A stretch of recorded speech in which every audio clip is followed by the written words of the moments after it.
Hello, Sativa Inc. here.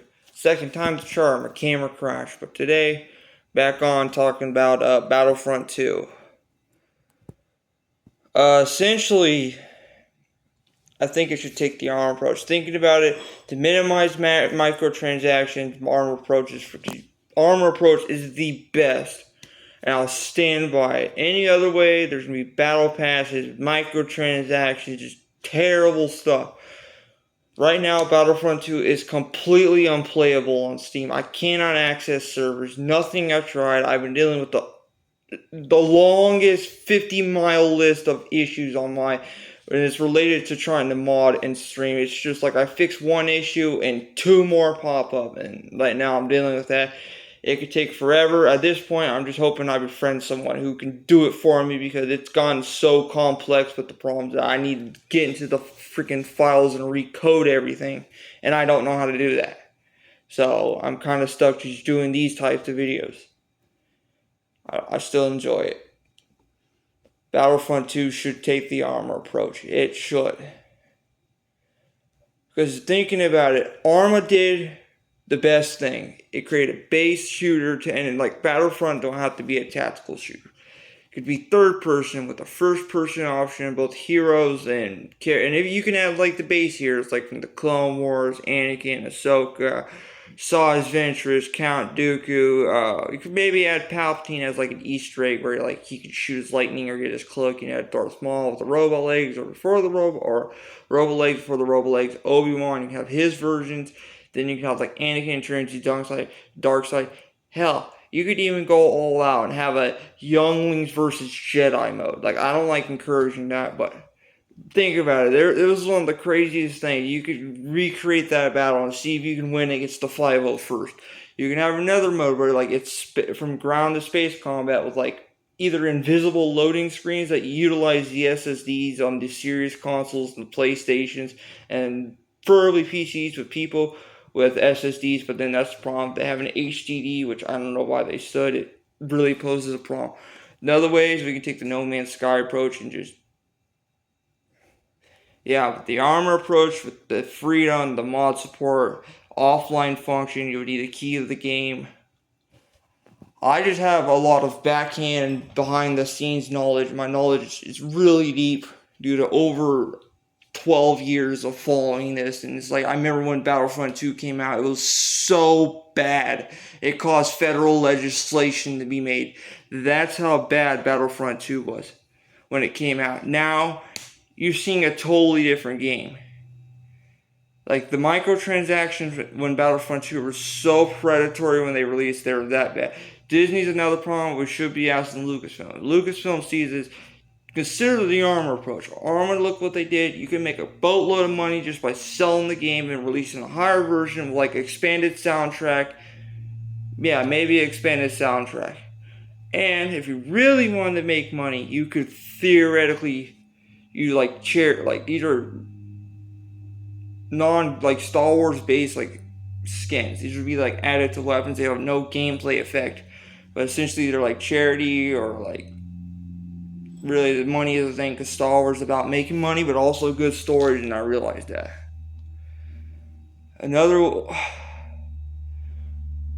Battlefront 3 would be one of the greatest. It would be right up there with GTA 6. Like GTA 6, I knew that game since 2014. The rumors started coming in 2014. But then the YouTubers started making troll videos back in 2015, 2016. I remember I used to fall for those videos. It's a miracle we even got a trailer, and we haven't even seen gameplay, so I'm kind of hesitant. Also, with Battlefront 3, they would need to have the old Republic, Sith Wars, and everything. Like, it's crazy, man.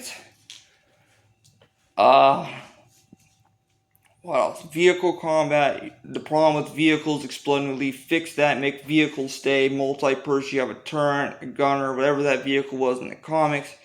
You can even just go ham and take stuff directly from the comics. Had the old Republic, even had the Jedi before they had lightsabers, when they had metal swords that were enchanted to be unbreakable. Same with the Sith, with their Sith alchemy. You could have that. That would be some, like, imagine having Darth Malgus, or what was the other one? Darth Malgus. There was one that started with the V that was more powerful than Insidious. There was that guy and those two of them, two masked guys and the girl. They could have her, Sabine, I think. No, Sabine is a different. She's from the Rebellion. But yeah, you could add so many characters with voice lines in the game, and you could just make a foundation. But you could have mod support. That's why the benefit. Because likely if they had everything, it's gonna take an ungodly amount of time. So that's why it's mod support. Just make the base game, base faction, with a couple extras. Maybe even have a pirates mode, where like you're one pirate faction, like the Hut clan versus like the Sun clan. I think there was like in the Jedi lore, there's criminal. You can have that. You can even have a Coruscant world. Heck, with Star Wars games, one of the craziest things is like making a Coruscant open world game. Like, it's crazy. Yeah. What else? I had different points for this video. Yeah, Battlefront 2 or 3. Like, Battlefront 2 is just, I try to play it. I'm probably going to have to go back to console. It's like on Steam. I cannot get a match. I can't even access it online. With Battlefront 3, they can even add an Ewok mode. They could probably just say, screw it, we're going to go Vietnam style and add an indoor mode where you have the Rebels versus Empires. Or you can just have mixed modes where you have every single faction from every single era with every planet, every vehicle. You could just go ham. And you can even have a game master, so you can make your own Star Wars battles, space battles, planet-side battles, or you can use assets in-game. And likely this would allow for the development of new technology that would allow mods to run smoother on consoles and stuff.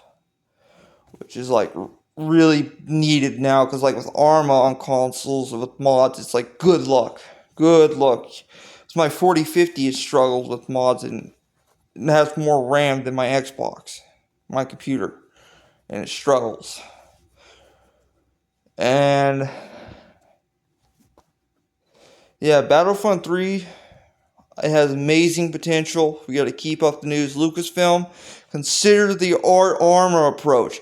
Consider a development team that can do the Arma style with a BattleEye style anti-cheat that allows mod support to the fullest, power to the people, not power to the investors. If you want to make money via just selling the base game for like $25. Make it go on sale. You have a higher version with an expanded soundtrack that's like $30, $35, $40. That'll go on sale constantly. Essentially, you want to use sales and marking the game down from its original price. That entices me to buy it. When I see a game that's like $20, $30 off and it's like over half price, yeah, I'm buying it. I mean, it's got me a few times. I mean, Battlefront 3 is a game where if I saw, I would literally cry, because that game is just the amount of stuff that people want for Battlefront 3. That's why mod support is needed. You can't, developers are going to be so overworked trying to get these that there's going to be obvious mistakes with modding. Power to the people. And yes, you can have a monetized server. I get it, it's great, but Minecraft has it.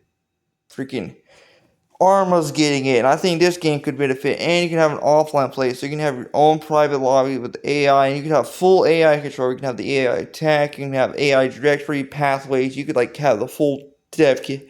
And with mod support, they could even expand that dev kit and make it go even crazier with the Star Wars battles, where you can make like entire Star Wars campaigns based on comics with this game.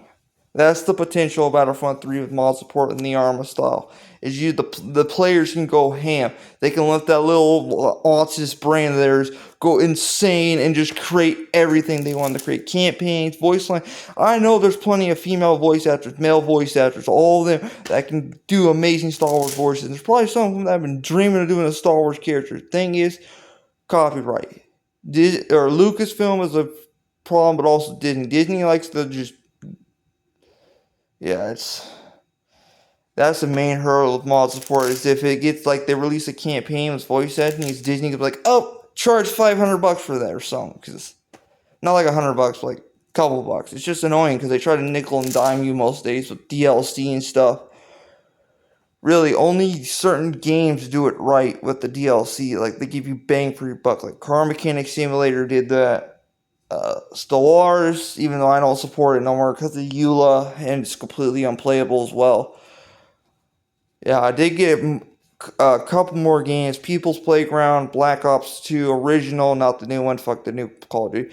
And then I'd gotten Call of Duty World at War. I'm still figuring out the live stream. It's an Mount Everest sized hurdle because I don't know what the heck is wrong. It keeps thinking HDR is on, HDR is off. I don't know how the heck to fix it. Surprise. For the final minute, I'll recap. So Battlefront 3 needs Arma style game approach. Base game, mod support, offline functions. Online functions, use the mods offline as long as you connect online, get them offline. You have a base game with a more higher price version with an expanded soundtrack. Maybe, yeah, that would be good because you have like the base soundtrack and an expanded soundtrack, and you can listen to it on YouTube. But of course, this is to support the people who made the soundtrack. And then we'll have like the base faction, the Old Republic, the Thousand Years Republic. You have the Ancient Republic, the Ancient Sith before lightsabers. You have Pirates, Clone Wars, Rebellion. Even the Resistance, even though I think the Resistance I think that entire thing should be retcon from the Resistance, what was it, like episode 7 or something? Retcon all that, redo it, because I think Disney fumbled it so hard. Either way, hope you enjoy Battlefront 3. We're making noise. Have a good day. God bless you. I'm dying in this garage. God bless. Sativa Inc. out.